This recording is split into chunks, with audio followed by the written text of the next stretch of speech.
Education really changed in the post-Enlightenment era as man began to think very highly of himself and began to think less of God and God's role in education. Theology was no longer was thought of as the queen of all the sciences. That unity of truth that we've talked about at times, where you see all the disciplines either on top of the foundation of Christ or under the umbrella as the queen of theology, but that started being broken out and just put in a compartment.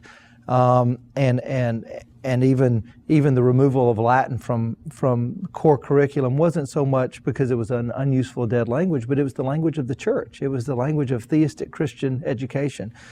And so, but with the post-Enlightenment and pre-industrial, industrial age idea of education, it largely became mechanistic.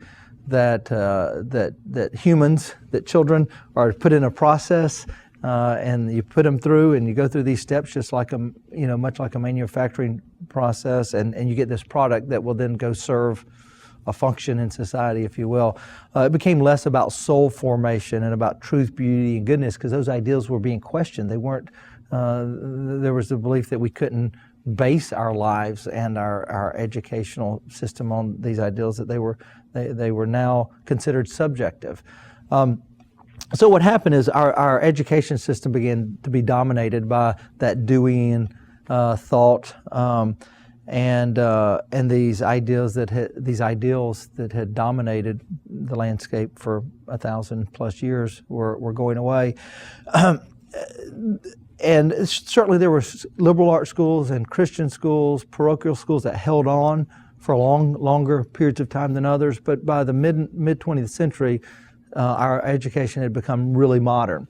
And then lots of Christians got fed up with the public system because it was no longer a locally controlled public system. It became more of a government system. So even the ability for a local community to control, the content and even the worldview of their local school ceased to exist.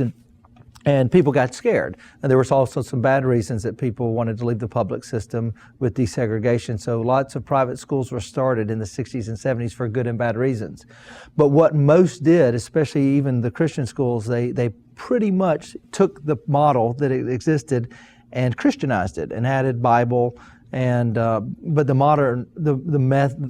pedagogy or the methods and even the content and the way we went about education was still pretty much what it had been, and that's why that's where the classical Christian ideals and movement came in.